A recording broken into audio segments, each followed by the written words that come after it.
napansin mo na ulit-ulit na yung pattern is hindi siya nagbabago or hindi siya nagpo-progress. Pero pinipilit mo pa din na because you believe in the potential. Dito papasok ngayon yung mga relationship minsan na nakikita mo na yung problema, nakikita mo na yung signs. Yeah. Pero parang ikaw pa yung nagfi-fix. Yun yung mahirap doon. Oo. Ikaw yung nagfi-fix lagi para sa kanya. I'm gradually learning is where can we find kaya yung intersection of all of these things? Kasi nga, you cannot invalidate each other's experiences because they are real. But at the same time, iba kasi yung interpretation. And I think dun talaga siya nagkakaroon ng confusion. Paano ko siya i-handle?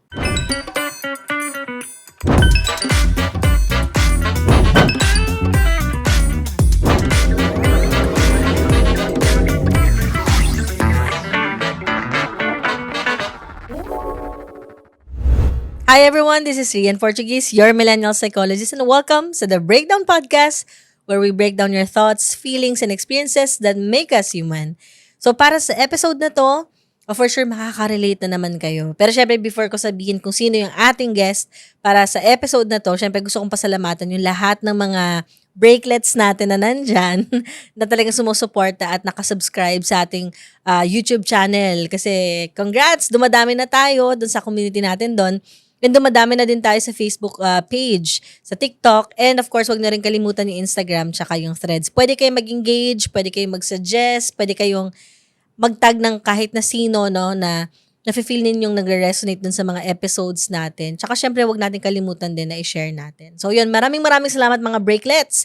Ayan, syempre hindi ko napapatagalin pa kasi yung episode na to, patungkol siya dun sa, lagi nakikita namin kasi sa social media din na ang daming mga may pinagdadaanan tungkol dito, no? So ano nga ba talaga yung pakiramdam ng isang tao na, alam mo yun, meron kang care sa kanya, love mo siya, and then syempre nakikita mo siyang nagsastruggle, no? Yung quiet grief of loving someone who's struggling. So para sa episode na to, kasama natin yung special guest natin.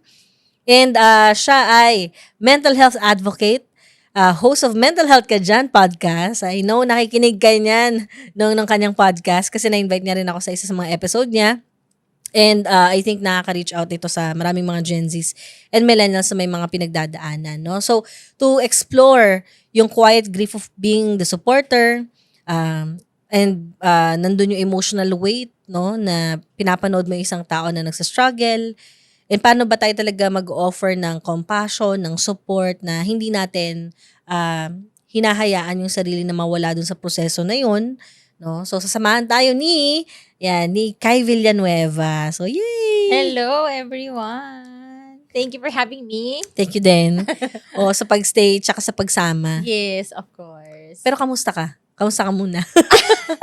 Okay naman ako. I'm generally okay. Most of the time, ngayon natututunan ko to spend my time with myself. And I'm getting to know myself even more. Wow. Yes. Gusto ko yung part na, yung getting to know myself even more. Yes. Talagang self-love ka pala ngayon, self-care era mo. Yes, oo. Gano'n nakatagal? Talagang gano'n nakatagal yung self-care era na Ay, yun? almost 2 years na. Almost 2 years. So, congrats. Yes, 2 thank you so years. much. Diba? May kita ng mga nanonood natin na talagang fina-follow mo yung sinasabi mo din sa podcast mo. Kasi, di ba, dami mo sinasabi about self-care, Yes. tsaka sa self-love. Pina-practice mo din talaga. Yes. Sana yung mga nakikinig din sa atin, huwag niyong kakalimutan yung self-love na yan. So, yun nga, dahil yung topic natin about dun sa quiet grief of being a supporter.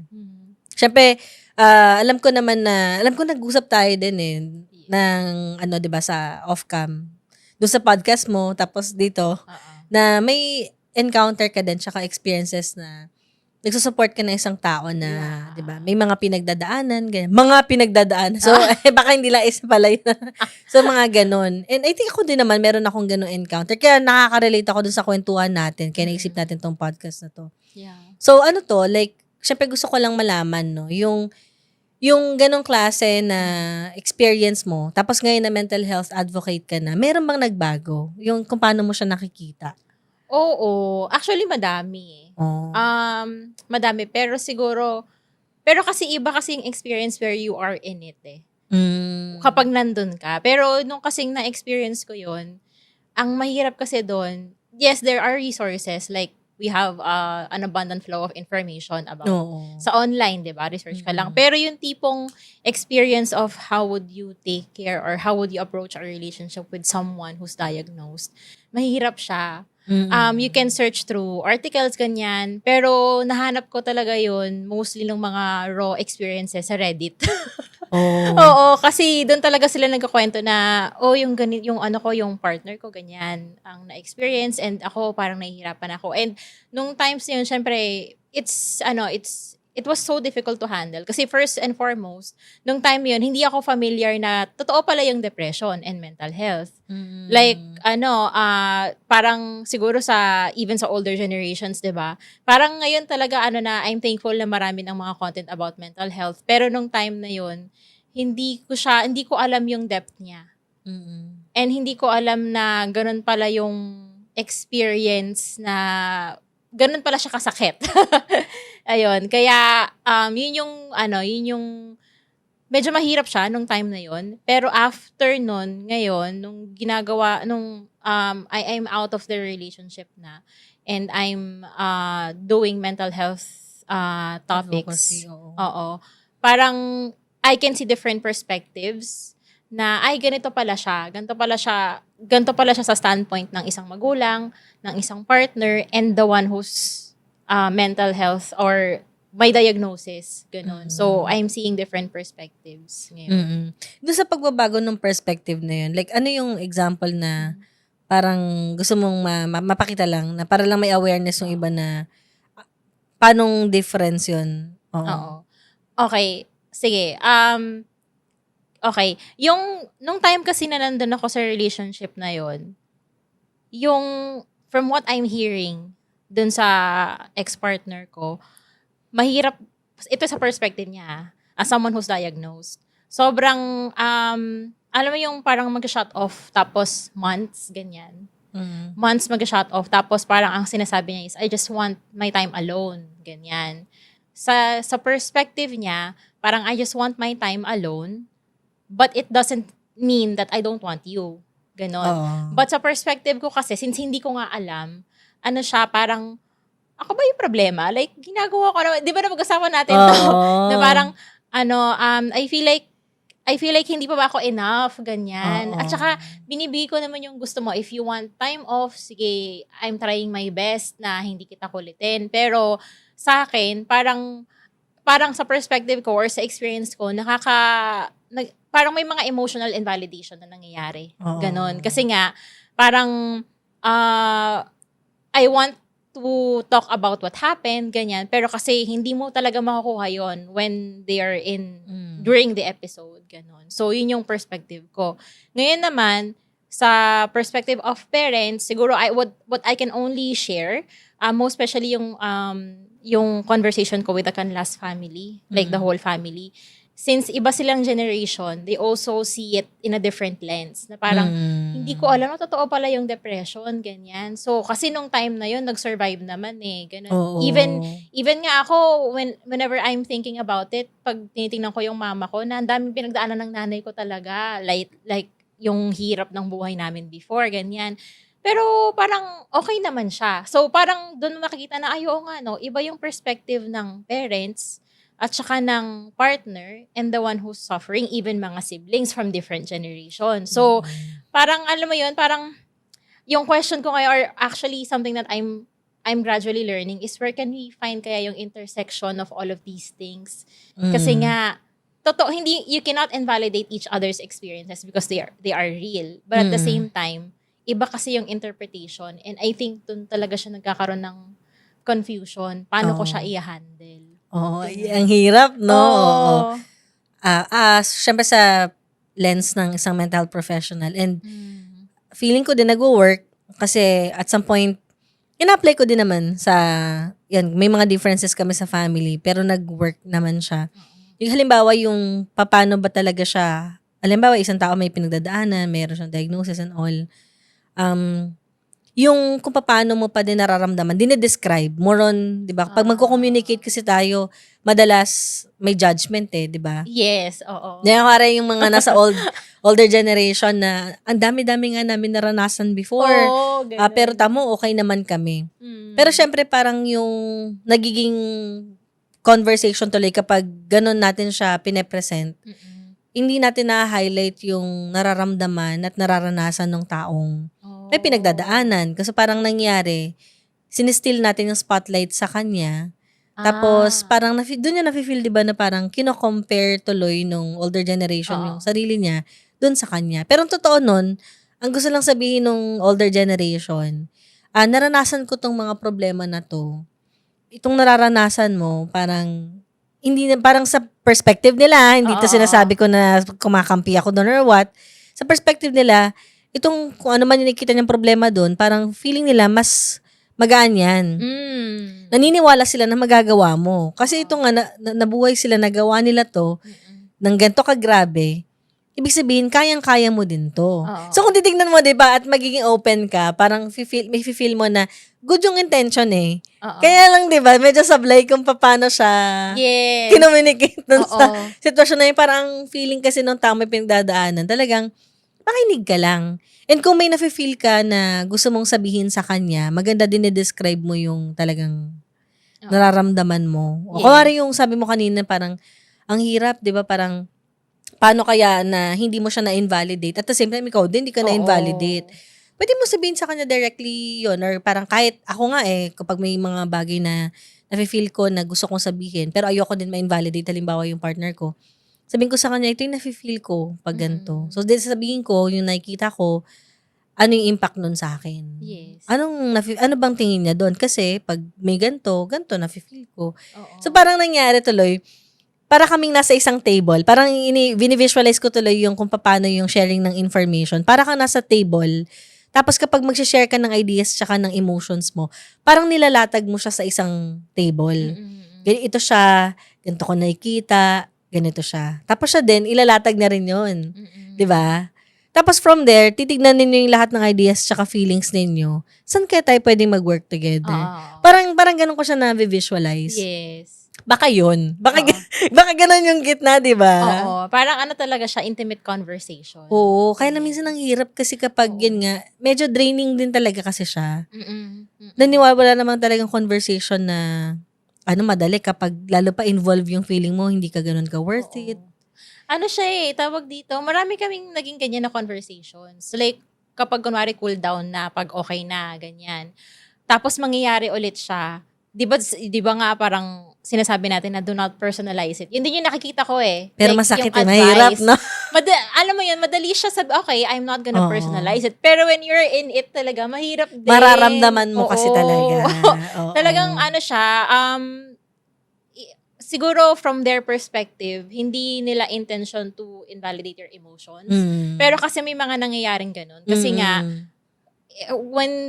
when heightened ang emotions, parang, alam mo yun, parang you never get to really talk about it during. So, you really have to wait. So, ayun, I think that's one of the struggles talaga. Pag nandun ka na, that's the real test. Kung paano mo siya ma-apply. Yes. At the same time, yung real test, no? Bukod dun yung parang din, hindi mo rin maiwasan tuloy na maramdaman na totoong na parang pwede mo talaga siyang ma-personalize kapag paulit-ulit na. Oo. Kaya totoo yung sasabi mo kasi nangyayari din naman talaga. Kaya nga may times, diba, kaya nga may nag-end up na relationship na baka hindi talaga tayo para sa isa't isa. Kasi talagang may ma-feel ka na ganun No? Pag pattern na siya. That's also one thing that I've noticed na parang may pattern din na ganun. Which I think na-mention mo rin yun, yung about patterns. Kaya naging helpful siya sa akin in a way during the relationship to notice those patterns. Kasi nga parang though, alam mo yun, it was also my conscious decision to stay pa as much as I could. But yun, may mga patterns nga. Yeah, kasi may mga nagiging naman talaga, successful, 'di ba, pagdating sa ganun. Kaya lang minsan kasi nabablur yung line na baka naman masyado ako nag-give up para dito sa tao na to. Or parang kailangan ko na ba talaga totally i-let go? Kasi baka hindi na siya issue lang na mental health struggle but more of differences na. Di ba pwedeng ganun eh, di ba? Or combined na pala yun. Yes. Oo. Kaya nga, mas okay na rin. Oo, mas okay na rin. Oo. Kasi mga nakikinig sa atin, yun eh. May mga blur lines doon sa mga nararanasan natin na, ano ba, iiwan ko na ba talaga siya? Kasi malaki na talaga yung differences namin. At hindi lang to issue ng mental health struggle. Or hayaan ko pa yung sarili ko na mag-say, actually, kayo lang yung makakasagot nun. Totoo. Di ba? Oo. Mararamdaman mo lang talaga siya. Yes. And syempre, you have to decide for yourself. Oo, kasi hindi dahil sinabi, ma'am, ay, na-mention kasi ni Kai tsaka ni Rian na iwan ko na nga. Hindi ganon. Kasi may mga successful na nag-work. Kasi lahat naman tayo at some point, yung iba wala man diagnosis, pero may mga, alam mo yun, pinagdadaanan na minsan nagli-lead din talaga sa away o kaya hindi pagkakaintindihan. So minsan hindi naman necessary na may diagnosis. Kahit nga walang diagnosis di ba? Kailangan din talaga na work out yung mga differences. Yeah, true. Siguro na rin yan, included na rin yun din during those times. Kaya it's also not applicable then only dun sa diagnosed, pati dun sa people who are also supporting the one who's suffering from mental health. Kasi parang kunwari, ako as someone na, share ko na lang din, ako someone na psychologist at meron akong bipolar 2. Hindi ko naman nahayaan yung sarili ko na ganito lang ako. Alam mo yun? So parang kaya may times na nung after nung long-term relationship ko, 5 years akong single. Tapos wina-workout ko yung sarili ko. Hindi talaga ako nag-engage sa kahit na kahit lande, hindi mga crush lang. Ganon lang. So, nag-therapy din ako. Kasi parang ang nafe-feel ko, gusto ko somehow, na kapag nandun ako sa relationship, medyo, alam mo yun, yung hindi siya magiging mahirap para dun sa magiging partner ko. So, parang, ang point lang, hindi ko naman sasabi na, hindi magpa 5 years din ako na di muna ako mag-engage at all. Ang goal lang kahit paano, yung meron kang ginagawang change sa sarili. Kasi syempre, ayaw naman natin na dinedefine tayo ng diagnosis natin. We are more than our labels, diba? Dun sa mga diagnosis na yun. So, feeling ko dun din mag-work yun. Kapag kunwari napapansin ng partner na may effort naman talaga. Diba? Tapos nakikita mo, diba parang magsistay ka din. Kasi somehow na-inspire ka din na, nag-work yung ganong klaseng connection. Actually, may mga ganon naman Like, may mga consultations, ganyan. Tapos, may also nag-try din ng medication, ganyan. Also, alternative approaches. So, that's also the reason why I decided na, okay, nag-ano siya. Kasi, nag-effort naman talaga. So, nandun yung effort. So, ayun. It's important siguro to also weigh din not only like yung kasi struggle talaga siya struggle siya, may pain when you are on the receiving end. But at the same time, if willing naman yung isa to work things out, most especially like yung siya mismo, i-work out niya kung ano yung, or to identify what kind of modalities yung pwedeng mag-work sa kanya, and you think that it's kumbaga parang nagiging okay naman, then pwede naman pag-usapan siya na okay, sige, i-work out pa natin. Ganun. Ayun. Kaya doon mo din makikita siguro, dahil na pag-usapan na natin, doon mo na makikita din na issue pa ba talaga to ng mental health struggle, or baka may differences talaga na kailangan na i-address din. No? Kasi kung nakita mo nag-i-effort, okay naman, pero bakit may mga ganito pa rin tayong problema? So, minsan kasi baka hindi na siya, yun, kaya feeling ko doon yung papasok sinabi ni Kay na i-weigh talaga ninyo. Oo. Pero naniniwala ka din ba, halimbawa, nasa isang relationship, hindi naman kayo totally, hindi kayo toxic, hindi kayo abusive, okay naman kayo nag-start, and then, eventually, parang, alam mo yun, may mga nag-a-appear na hindi na healthy para sa isa't isa. Yes. Oo. Oo, kasi first siguro it falls under beliefs din. Like, kasi syempre, pag simula pa lang kayo, parang, andun pa yung parang, best foot forward, di ba? Ayun, na parang, kung ano, yung interest mo, interest ko din. Ganyan. Kung ano yung gusto mong mangyari, sige, sabayan kita. Pero eventually, pag tumatagal na yung relationship, tapos na, kasi, ako I believe naman na even though you are still in a relationship, there's individuality. Mm. 'Di ba? That you also have to pay attention to. Mm. Na hindi porket nasa relationship kayo, lahat ng decision niyo is kailangan parehong-pareho kasi you're two different people. Mm. So, throughout the process, andyan yung growth, ganon. But, in some cases, yung growth, it could also mean na I need to grow alone. Oh, ganon. sakit. Oo, ganon. Pero, yeah. Ang, going back to your question na if may mga times ba na hindi talaga siya obvious abusive signs, ganyan. Pero if you're not being honest with what you have discovered in yourself throughout the process, tapos you're just retaining the relationship just because you want to have a partner, I think that's when it comes to become, that's when it becomes very abusive. Kasi you're not being honest. Tapos parang, you could have just ended the relationship early on, 'di ba? And then yung isa pwedeng, alam mo 'yon, maka-explore pa siya, makahanap siya ng tamang tao for her. But since you decided na lang to control the relationship, ganyan, and not being honest, ganon. Syempre, parang pinagdamot mo sa kanya yung opportunity na, na dapat mas na-explore ko pa. If hindi ka naman talaga committed sa akin in the first place. Oo. Kaya like ko sinasabi ito ang pagpapalaya ay pagmamahal din. Di ba? Pinapalaya natin isang tao kasi mahal natin siya. Kasi kahit na hindi na tayo yung magbibigay sa kanya ng ganong klase ng pagmamahal, yung deserve niya. Kasi alam mong may mas deserve niya sa kanya. Diba? So, kaya parang pag binibigay natin din yun, pagmamahal din siya kahit hindi na ikaw yun. Ay. Yeah. And also, it's important to also recognize that. Kasi, ako, parang based on my own experience din talaga. Though I was already seeing signs, I still decided to stay. Kasi, kasi siya parang during the first phases of relationship, yun nga, best foot forward. Parang hindi ako nakaget over dun sa, iba na pala siya before, dun sa nakilala ko siya sa ngayon. So parang ako, yung sinasabi nila na parang I was staying for the potential. Yeah. And not because of that's the real person that I'm with, gano'n. So, it was my decision na magstay ako until sa time na hindi na nag-workout, gano'n. Pero once na dumating kayo sa point na parang, okay, wala na talaga. Alam mo yun, choose yourself na. Parang wag ka nang magpumilit. Ganon. Kasi yun nga, just see it as a gift na, okay, it's my power to choose whether to stay in the relationship or it's my power to choose to look for or to wait for the right person na mas magiging aligned kami. Oo. Diba? Parang, ang hirap. Ang hirap talaga na paano mo siya iwe-weigh pag nandun ka sa sitwasyon na yun. Share lang din ako, share ka ng personal experience mo, di ba? Naniniwala din ako dun sa na-mention mo kasi di mo naman talaga agad susukuan yun eh. Dahil nag-effort ka eh.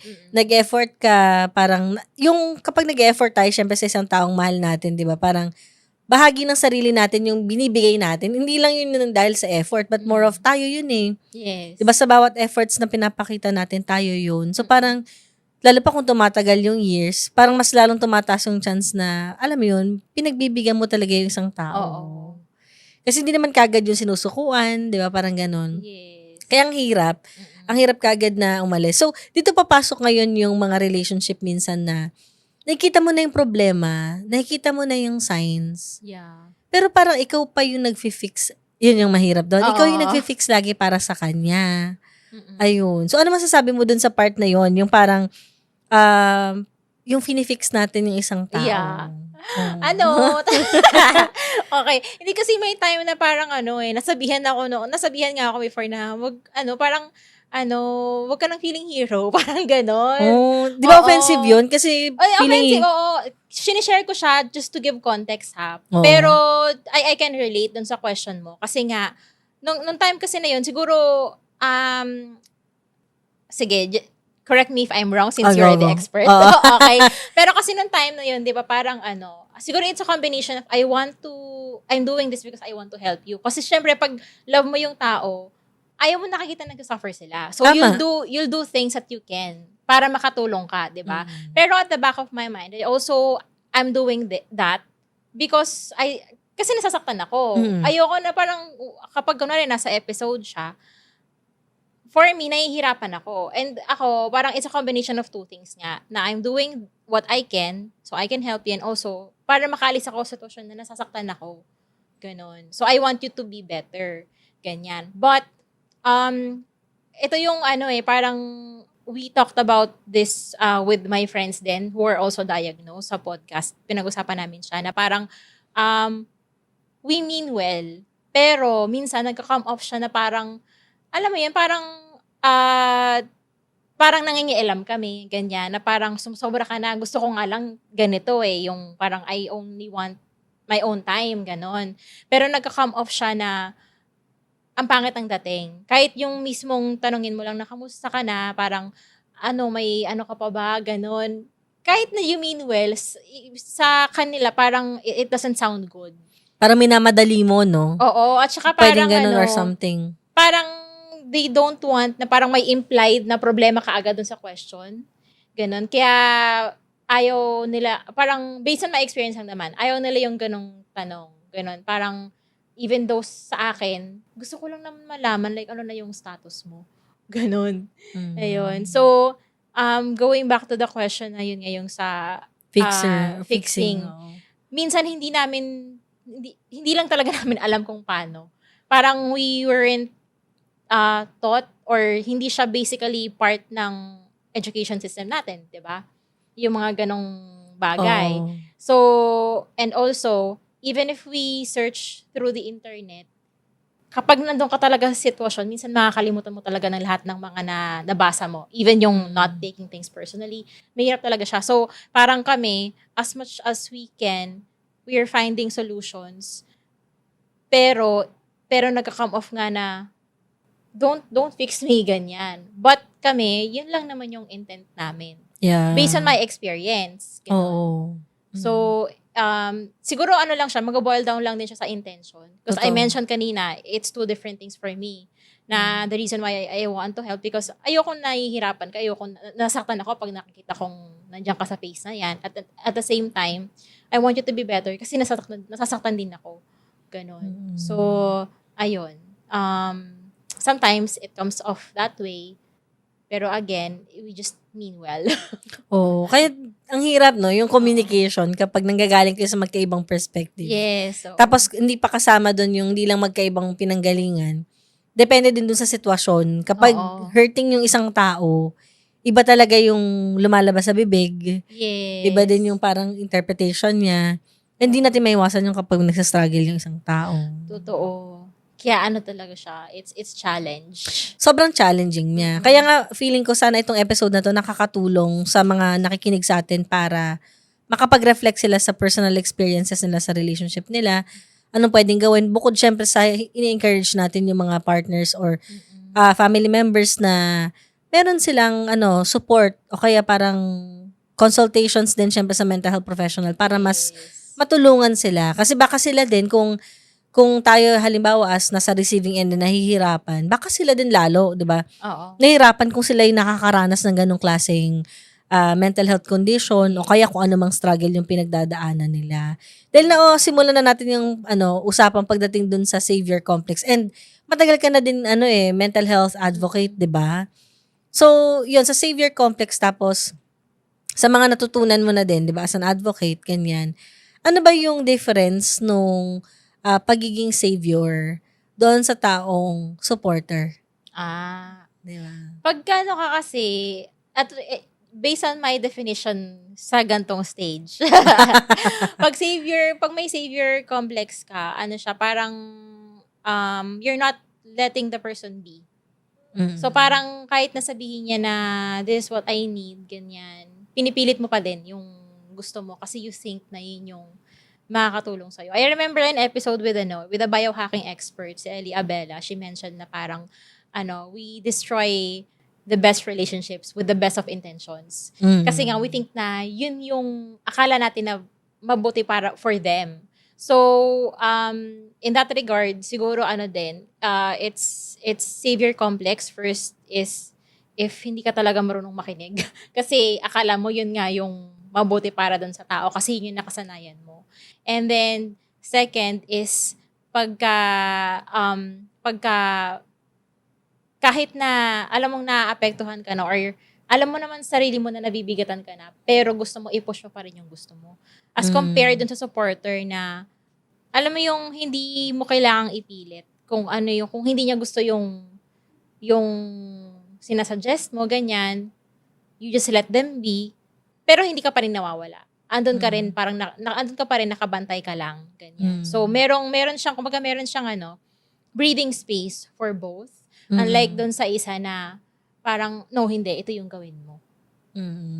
Na ako lang tama, parang ganyan. Oo, parang ganyan. Ganun usually din sa savior complex, no? Yung, minsan kasi nasa-shape yung isang tao na magkaroon ng savior complex. Alam pa, nakasanayan niya na, alam mo yan, mag-solve. Yes. O kaya limbawa ay natutunan niya na siya yung lagi inaasahan. Ngayon, yung pagiging independent, pagiging problem solver, heto ngayon yung relationship na bagong-bago sa kanya, tapos may mga struggle yung partner. Parang feeling niya it's something na kailangan niyang i-fix na hindi naman dapat. Oo. Kaya parang kung titignan din natin difference nung tama ka dun, may breathing space. Yun yung malaking difference eh. Pag supporter ka, may breathing space kang binibigay talaga dun sa mismong partner. O kaya naman, nararamdaman ng partner na empowered siya. Kasi hinahayaan mo siya na magdesisyon para sa ikabubuti niya. Tapos nakikinig ka. So, nararamdaman niya na ganun mo siya kamahal. Yes. I like that. No? Oo. Kaya siguro may times na sinasabi ng mga tao na nasasakal ako. Oo. Di na ako makahinga sa relationship na to. Kasi yun eh. Di ba breathing space? Yeah. Tsaka boundaries na baka lagi tayo nag-overstep. Yes. Kaya sabi na pagmamahal talaga ay pagpapalaya ng slight. Di ba? Parang slight lang. binibigyan natin ng slight kasi baka lahat pinalaya niya na, I'm letting you go. Bahala ka Sabi niya, i-let go ko daw. Lahat ni-let go na, Hindi ko naman ibig sabihin na, na parang pagpapalaya ay talagang i-let go sila. Siguro yung bibigyan mo silang sense of freedom. Yes. Diba? Ganon. Mamaya na misinterpret tayo doon, di ba? Ni-let go lang. Oo. Tsaka in addition to that, yun nga, individuality is really important sa relationship. Na, even though you're growing together, dapat hindi nyo rin nakakalimutan to grow individually. Hindi para, hindi, without the intention na, alam mo yun, para lang inggitin mo siya na ginagawa mo yan, gagawin ko rin to, parang gano'n. Pero it's for the intention na pag kasi kayo, you're better yourselves, pag kinumpine kayo, mas, diba, mas maganda yung relationship. Yeah. So, paano kaya yun, Kasi naisip ko lang din, yung isang tao, halimbawa, na sinusuportahan din natin. Diba? Siyempre, mahal natin siya. Gusto natin lahat ng, alam mo yun, susuportahan natin siya. Paano siya nagli-lead dun sa grief? Nagli-lead sa burnout? Ganyan. Burnout and then eventually grief. Palagay mo, saan kayang point yun? Pag it's a vicious cycle na. Yun. Yung pattern nga, na pag napansin mo na ulit-ulit na yung pattern is hindi siya nagbabago or hindi siya nagpo-progress, pero pinipilit mo pa din na because you believe in the potential.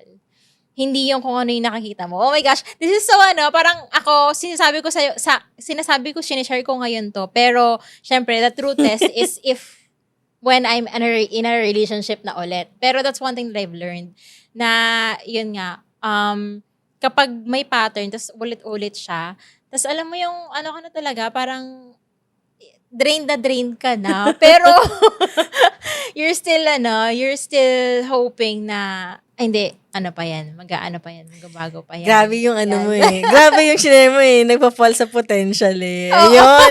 Hindi, share ko lang. Kasi may mga ganyan ako encounter din before. Ay, wag naisip ko. Parang, nakakapagod. Oo. Kasi di ba before kasi ako magkaroon ng relationship din, talagang in-explore ko talaga yung mga dynamics kung saan talaga ako, alam mo yun, saan ako komportable. Gusto ko makita yung sarili ko. Gusto ko malaman kung ano yung partner na talaga mag-work sa kung sino din ako at sino din siya. And sobrang, alam mo, totoo yung sabi mo eh, kapag nandun ka, mahirap. Yeah. And yung learning talaga minsan, dun siya sa point na kailangan mo muna siya maranasan bago mo siya sabihin. Kaya yung sinasabi natin, wag tayo ma-fall dun sa potential Pero kung marupok ka, di ba? Di ba? Marupok ka, tapos hindi mo talaga totally na-practice yun. Here comes itong tao na to. Di ba? Tapos may, alam mo usually yung mga nasa potential na yan, yung mga may push and pull. Ay, yun nga, oo. Push and pull. Tamog, baka ganun I was about to say that. Pero, diba? O diba, yung push and pull, yun yung madalas minsan parang mahirap agad umalis. oo. Kunwari, ito yung halimbawa sa naranasan ko, talaga nag-open up na, oh my gosh. So, it's not only about my story. Oo, kasi gusto ko na samahan, di ba? Para naman di mo ma-feel na ikaw lagi baka sabihin mo, wala, experience ko to, para nakakaiwas si Rian, Hindi. Pero totoo yun, yung false sa potential. Kasi, Yes. parang parang iniisip mo talaga, ano ba yan? Pero yung feeling, totoo siya, legit. Nagpa-fall ka lang dun sa, hindi, Sunday, baka mag-work naman to. Yeah. Siguro ngayon lang naman. Pero grabe pa ulit-ulit. Tapos yung pakiramdam na drain ka, Oo. kapag kasama mo yung tao na yun, tapos inabes mo pinagbibigyan, tapos syempre, siguro sa part din niya, pinagbibigyan niya rin naman ako, doon na Oo. talaga masasabi, baka hindi talaga siya nag-work. Yes. Kasi sa perspective ko, parang ganun na. Oo. Sa kanya din, ganun. Parang ang weird. May mga, kunwari, conversations na in-open up mo na, dinescribe mo yung mga situation, di ba? Dito na kayo matututo. Dito nyo malalaman kapag kailangan na talaga. Yung kunwari, sinabi mo na, dinescribe mo, di mo naman ginudge. Oo. Tapos, sa kanya, every time na parang i-confront mo at kakausapin mo, lalo kang pinupush away. Di ba may Oo. magkaiba na kayo nun? Baka magkaiba talaga kayo ng Yes. ano. Ang daming mga ganong cycle. It's, Oo. yung mga friends ko din sinasabihan na ako na, tama na yan, ganon. Sila na, Oo, sila na talaga. There was a point na parang, alam mo yun, parang lahat sila sinabi na nila yun. Kasi hindi siya usual na ganun eh. Oo. Kapag dumarating kami sa ganung point, meron mga portion ng friends ko na, hindi mo. Pero may time na yun na talaga yung talagang last straw na talaga yun. Na wala na talaga sa kanilang na, kahit tama na yan. Lahat sila ganun. Tapos, one thing din na I realized yung time na yun. Kasi nung I was going through the breakup, talagang kinumit ko talaga yung sarili ko na mas finilter ko yung type of content na nakikita ko sa social media. Kasi kailangan ko tulungan yung sarili ko. tama. Tapos, meron akong nakitang content na parang yun nga, yung push and pull. I'm not an expert pero ito yung nakita ko dun sa content. Na parang there was a study na ginawa before dun sa rat na yung pagkain kapag lalapitan na nung rat, tinatanggal nila. So parang yung daga, parang mas parang ganun siya. Parang may dopamine hit, ganon. Oo. Tapos, syempre kapag pinakain mo, tapos nagustuhan niya, 'di ba? Tapos uulitin mo ulit na ibigay yung pagkain, pero tatanggalin mo sa kanya. Ganun yung nangyayari na parang mas nagka-crave ka, ganon. So, I noticed na may ganun akong pattern na rin nung nangyari yung cycle nga na push and pull. So parang I realized na maybe it's not because I really wanted the relationship. Maybe it's because may dopamine hit sa akin na every time na nagkakaayos kami, baka yun yung dopamine hit ko. Tapos pag nangyari ulit na pull ulit siya, ganyan. I-crave mo na naman. Oo, parang I-crave mo ganon. yung alam mo yung outcome nito. Yes, Papunta oo. din So doon. when I get to understand that, doon ako nagkaroon na parang, parang wait lang. Aha moment siya for me. Nakatulong siya for me to understand what I really want. Ganun. So, I'm sharing that kasi yun yung nakatulong sa akin. And kasi I know the experience of gaano siya kahirap when there's a cycle like that. Sobrang hirap talaga niya. Parang alam mo yun, you would want to do everything you can just to retain the relationship. Pero since ganun yung naging flow niya, uulit ka na naman, anong kailangan natin gawin? Ganon. Diba? Ayun. Pero syempre, it's something na kumaga parang I don't want others to experience. Kasi, yun nga, especially if it's a cycle. Kaya yung dahil thank you na sinabi mo yun, na-share mo siya yung push and pull. At least yung mga nakikinig sa atin, aware sila na may ganong tendency. Gusto ko linawin lang yung mga push and pull na parang ganyang dynamic sa isang relationship. May times na hindi intentional yan na ginagawa ng isang tao. Pero may iba, intentional. Dapat malinaw lang yun kasi baka, kunwari, napakinggan nyo, nagpupush and pull, pinupush and pull ako na tong tao na to, inisip mo na kagad abusive. Pero kasi may mga tendency minsan na kapag nagsama yung dalawang tao na magkaiba talaga sila ng pinanggalingan, nagkataon na talagang jackpot lang na nagsama kayo sa relationship, tapos alam mo yun, hindi okay yung dynamics. May mga ganyang situation. Kuwari, may pagka-confrontative ka, isa may pagka-avoidant siya. So, parang may mga ganunan. Yes. Minsan, yun yung parang ang hirap-hirap umalis. Pero, commonly, may mga tao talaga na manipulative. Ginagamit yung ganyang approach na para mas magstay ka sa relationship. O kaya minsan nga sa dating, tinetest yan. Para malaman kung gaano ka kagusto. Or gaano ka kaseryoso or parang ganun eh. Para malaman kung itong tao na to, kaya ko ba siya or something. Pero may question mga ako. ganyan eh. When does it become abusive? Kasi di ba na-mention mo na parang meron nga siyang may hindi naman intention. Pero yung isa, abusive talaga. So when does it become abusive? Abusive kapag nandun sa mismong definition na may repetition na ng pangyayari. Tapos nandun yung intentional harm. Kasi dun mo ma-describe na abuse ito kapag nandun yung repetition ng mismong bad behavior, nandun yung intentional harm, meaning talagang sinasadya niya. Kunwari, sinasabi niya talaga yung mga words na talagang magdudurog sa pagkatao mo. 'Di ba? Kasi pwede mo sabihin na, hindi ko sinasadya to kasi biglaan lang nasabi. Pero kung kunwari paulit-ulit sinasabi niya yun, minumura ka, minamaliit ka, talagang dinadown ka, tapos may behavior, tapos nandun yung harm. So, abusive yun. Oo, 'di ba? So, yun, kapag nandun yung repetition at intentional harm sa'yo, nung tao na yun, for a particular period of time, pwede nating tawaging abuse na talaga siya. Huwag natin sabihin na, ay, nagkataon lang. Hindi. Kung pagpaulit-ulit talaga siya, hindi na talaga, may pagka-abusive na to. Yung cycle or dynamics niyo, gano'n na-develop. Kasi, bigla akong naalala yung sinabi mo, yung sa battered wife syndrome. Di ba yung mga babae, halimbawa, nasa isang toxic and abusive relationship, tapos abusive kunwari yung partner, tapos sinasaktan siya, tapos after some time na humupa na yung away, biglang susuyuin, parang kala mo nililigawan. So, syempre parang nandun na naman feeling niya na importante siya and all. Tapos kapag hindi na naman okay, kunwari nag-cheat yung tao, tapos nahuli na naman niya, sabihin sa kanya, syempre kung ano nang sasabihin, pagmumukain siya na parang wala talaga siyang, hindi totoo yun and all that. Yes. So, yuyurakan na naman yung pagkatao niya. So, after ng pag-aaway, susuyuin na naman siya. Hanggang sa parang ang hirap na, may mga ganong case na pwedeng basahin online na, I'm not saying nagagawin niyo siya, pero may mga cases na, alam mo yun, dahil sa tindi ng butterwife wife syndrome, may nagawang hindi maganda tuloy yung inaabuso. Parang na-encounter, napuno na, tapos may nagawang hindi maganda. Na ano naman siya, na natulungan kasi psychological, hindi develop sa kanya. So, kaya may nagawa siyang harm. Yeah. So, may mga gano'n. Huwag natin antayin na umabot sa gano'n yung mga relationship natin. Kung meron tayong capacity na umalis tayo. Yeah.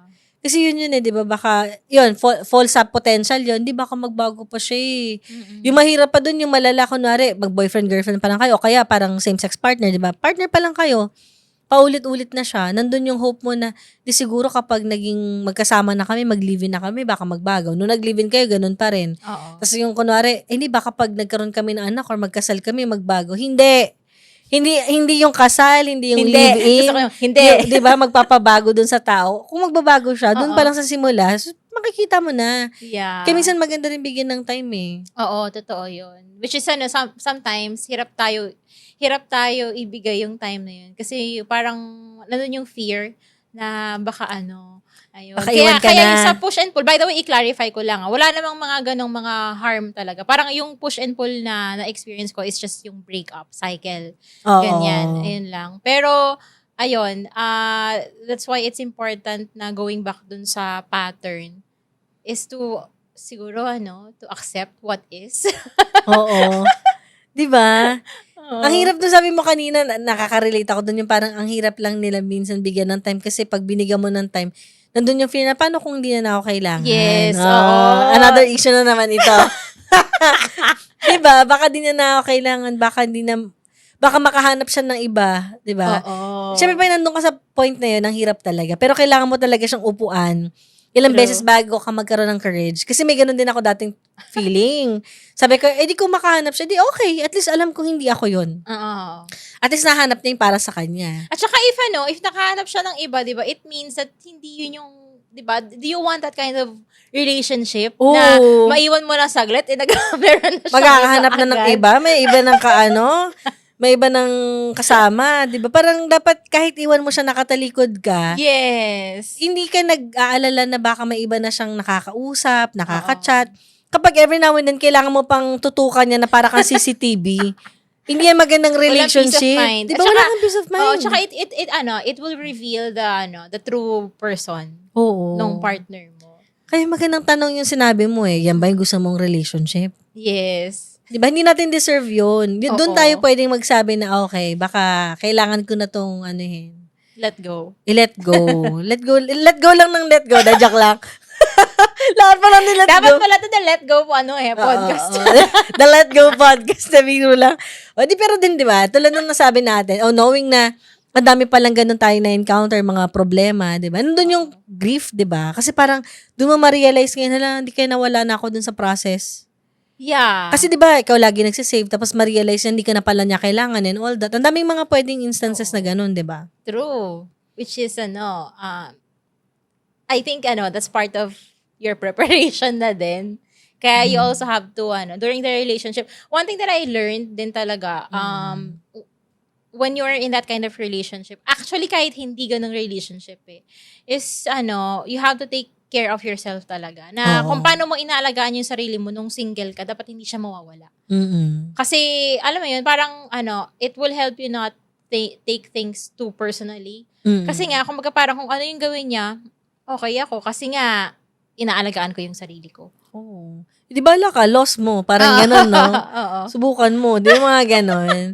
Parang hindi ka, tsaka, yun din, kapag kuna nagpa-practice ka ng self-care, somehow, unaware ka na na-inspire mo din yung another person na nagawin din yun para sa sarili nila. Yes. So, na-inspire na kayo sa isa't isa, parang ganyan. Huwag na alisin yun. Mm-mm. Tsaka parang kung sakali may mangyari din sa future, aminin natin, kaya mong magsimula. Hindi yung parang ubus na ubus ka. Mm-mm. Lalo pa sa mga 'di ba mga babae na nasa isang relationship na yung financial nila nakaano lang dun sa isang partner. Oo. Ayun na mahirap.